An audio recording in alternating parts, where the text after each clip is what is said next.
Do you still watch music videos?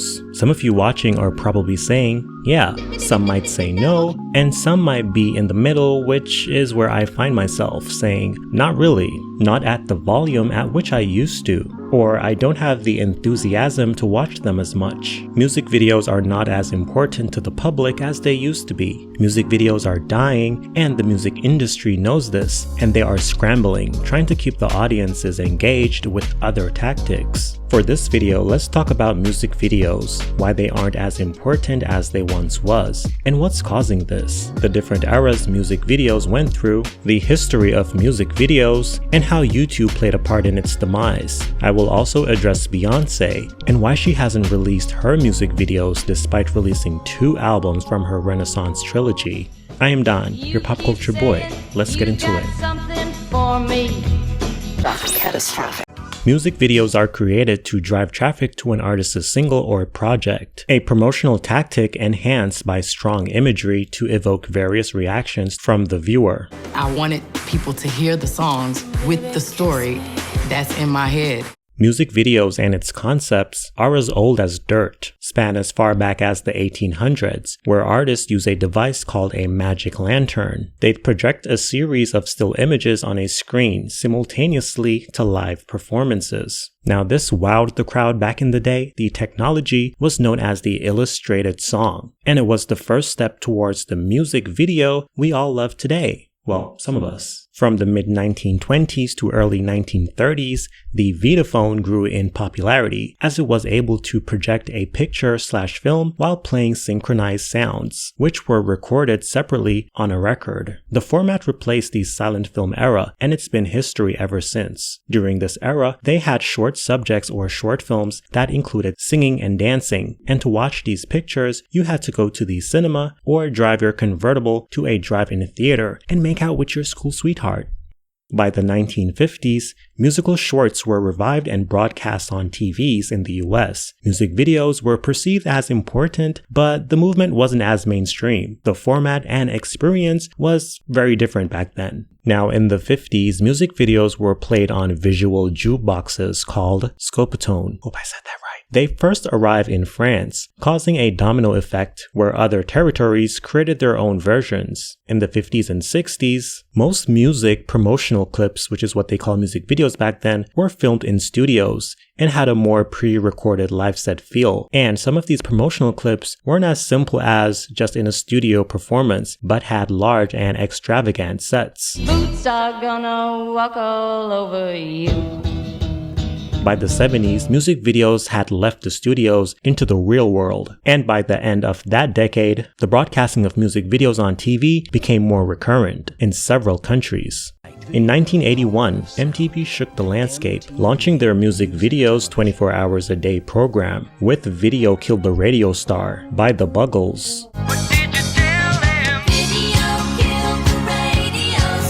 Music videos were no longer niche but mainstream. Acts like Michael Jackson and Madonna, their music videos would become pop culture staple because of MTV. MTV also benefited substantially from broadcasting their music videos as well. Michael Jackson in particular would set a new standard for more African American music videos to be aired after the release of Thriller, shattering the previous notions that Black Americans weren't rock enough to fit MTV's theme. Even David Bowie would call out the channel on their bullshit in one of their interviews with the artist. In the interview, Bowie pointed out that the very few times he saw a black artist's music videos on MTV were between the times of 2 a.m. to 6 a.m. when no one was watching, and the interviewer, Mark Goodman, who was one of the channel's video jocks at the time, gave this bullshit-ass excuse talking about, oh, well, we are trying to broadcast what white America want to see.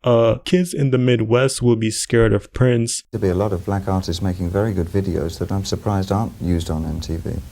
Well, of course, also we have to try and do what we think not only New York and Los Angeles will appreciate, but also Poughkeepsie or Midwest. Pick some town in the Midwest that will be scared to death by Prince, which we're playing, or a string of other black faces. That's and black very music. Interesting. Isn't that interesting? You know? So you're telling me some white kid would be scared of Prince, who was a rock star by the way, but not of insert white rock band at the time. I don't know any rock bands of the 80s, Metallica. So Prince was scary to white kids, but Metallica wasn't. He was literally just defending racism, in my opinion. And I get it, you want to do what your audience want. You don't want to piss off your audience, but your audience is racist, and he was defending racist audience.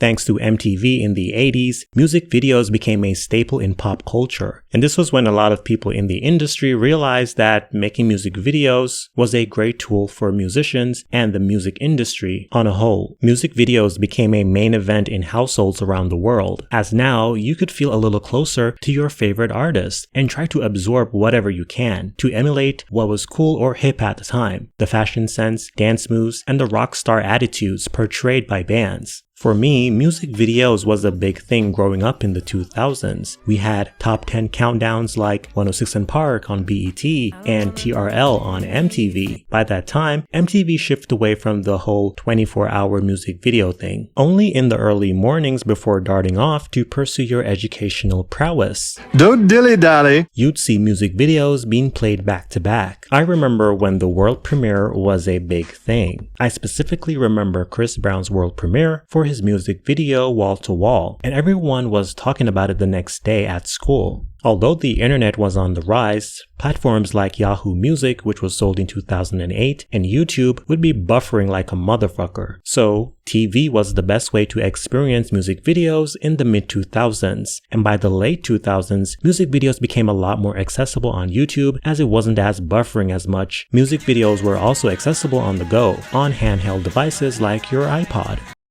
From the 90s to the 2000s, it was all about the video vixen. Video vixens range in all sizes, but I will admit the ones that were the most popular were the Melissa Fords, Buffy the Body, Karen Steffens, aka Superhead, and many more. So yeah, they had a certain body type. These women were gorgeous, and they were the reason why people watched music videos back in the 2000s. It was all about the video girl, and they were getting paid. Now, video girls are still around, but the hype is not really there anymore due to the rise of the IG models. They kind of cheapened the business, as now anyone can be a video vixen and get paid in exposure. But back then, those women were getting paid. In addition, videos were getting a lot more bold and a little too hot for TV. People's videos were getting censored with multiple cuts and banned left and right. Also in this era, we saw the rise of the director. Music video directors were getting more noticeable, and you were able to point out who did this video or who did that video due to their distinctive styles. Most notably Hype Williams. He loved using blue light on black skin, transforming the canvas into an out-of-world being. That was beautiful. And utilizing the letterbox effect, giving his videos a cinematic edge. The 2000s also welcomed the streaming of music videos. MTV slowly abandoned their constant music video airing on their main channel and most of their sister channels as well. And as the internet got more popular and certain platforms like Napster were stomped into the ground by record labels, music videos found a new home on YouTube, which launched in 2005. Now, for the 2010s era,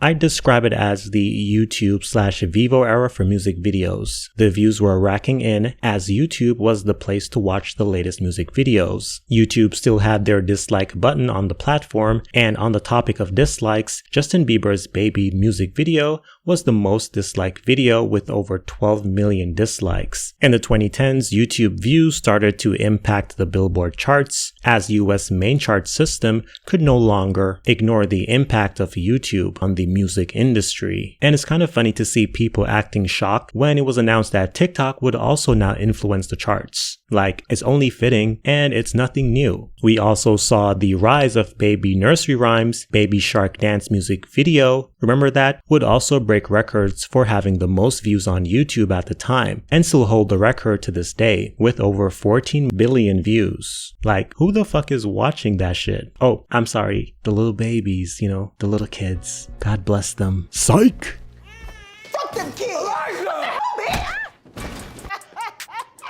YouTube helped music videos to reach heights it wouldn't reach if we still relied on cable. YouTube has also contributed to its demise, in my opinion. Remember, YouTube is not solely dedicated to music videos. Music videos are competing for views with non-music channels, which is nothing new, but it's the accessibility which is different in this age. But yeah, music videos are competing for views with other non-music channels and failing miserably. And this wasn't always the case. I'll get back to that in a bit. YouTube has created a culture of going viral. So now what's also happening is that music videos now do not have that sense of heart and care like older music videos, as everyone's chasing views ever since 2013, really. This is the reason music videos are not being watched as much, because music videos now are so lifeless. Look at Miley Cyrus's Wrecking Ball video, released in 2013, which has 1.2 billion views. Yes, the video has nudity and has a shock value factor, but at the same time, it touches you and it has heart. It evokes emotions. You feel something when you watch it. Even the Gangnam Style music video by Psy, that has 5 billion views. Yeah, it's extremely silly and over the top, but it's that human element of humor that sells it, making it fun to watch. Charlie Puth's video We Don't Talk Anymore has 3 billion views. A more tame video, but it captures the sad vibe of we don't talk anymore. Some people might say that the video is boring, but I wouldn't consider it boring. It's kind of very intriguing to watch, and it has the relatability factor. The video shows two people living their lives, trying to move on from whatever bullshit relationship they had, and it's beautiful. Music videos being released today don't evoke or provoke people's curiosity and thoughts. Some definitely get a lot of views today, having over 300 million views after 2020, but I'm seeing less hit the 1 billion mark. And views are not everything, but in this instance, it speaks volumes.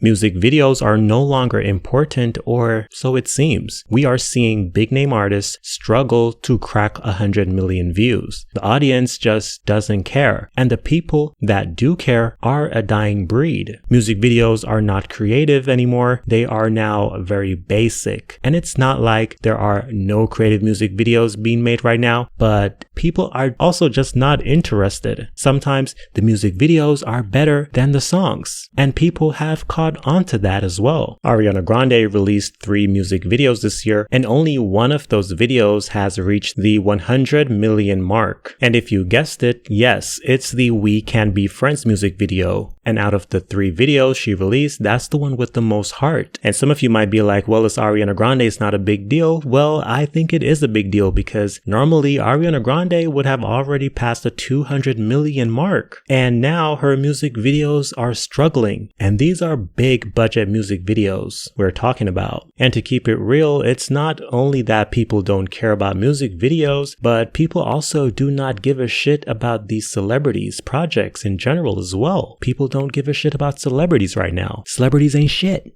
Most of us watch music videos on YouTube, and the platform is so saturated, so much options, and people rather watch MrBeast. Now for me, I don't know why people watch him. I have no problem with MrBeast, but I don't know what's the appeal. I get there's a lot going on, as his videos are like movies, but my brain ends up feeling overstimulated watching his videos, like I'm watching a long form TikTok. Too much dopamine. My brain feels like it's just rotting, but people rather watch him. He's getting like 100 million views in 2 days, which is insane. Meanwhile, big name artists like Taylor Swift, her song Fortnite, released 3 months ago, now just reached 90 million views. And Kendrick Lamar's Not Like Us, the biggest rap song out right now that is overplayed, hasn't even reached 100 million views yet. The most overplayed track right now is being outviewed by a MrBeast video. Hold on, bro. How? The hype for music videos are gone, and I know other streaming services for actual music like Spotify and Apple Music is taking over, where people just rather stream the audio and it's more convenient than YouTube, unless you have YouTube Premium. The hype is gone. It's not an event anymore, like how it used to be in the past. Music videos today don't have that grandeur feel or alluring vibe that pulls you in. Where is the symbolism? And I know some of y'all are like, symbolism? Whoa. Yes, strong, meaningful symbolism. They need to bring that back. Music videos are an art form, and symbolism is a strong way to evoke emotions and a great tool to spark dialogue. But these artists and directors are scared of backlash from the crowd. It needs to be an art form again. Let's not ignore all factors. Everything is played out. Nothing is new and fresh anymore. And an artist who definitely understands this is Beyoncé, who is yet to release the visuals for her Renaissance and Cowboy Carter albums. Beyoncé has been stingy with her music videos for a while now. Remember, her self-titled album was an iTunes exclusive. The Lemonade film premiered on HBO. The album she had with Jay-Z, Everything Is Love, the album no one wanted, they shot visuals for that, but we have yet to see them in the public. You have to go to her tour to see it. I think she's trying to get a streaming service on board so she can make a profit because, as we all know, music videos are expensive and YouTube doesn't cut the check like that. So don't be shocked when you find out that the Renaissance trilogy visuals will be available on a streaming service. And she could also be fearful that maybe people won't watch the music videos if you put them all out on YouTube at the same time. What's happening to music videos is what I like to call the dying star effect. Music videos are like a dying star. It's old and it's played out at this point, but when it finally explodes, something new will rise from its nebula. I want to shout out two supporters of this channel, KVNTY for news and Mercy Y'all, I think that's Black 4478. I asked y'all to guess the title of this video in my community section and they were the first to answer correct or the closest. Thank y'all for watching this video. I look forward to hearing from you in the comments section. I'm Don, your pop culture boy, and I will see you in the next one.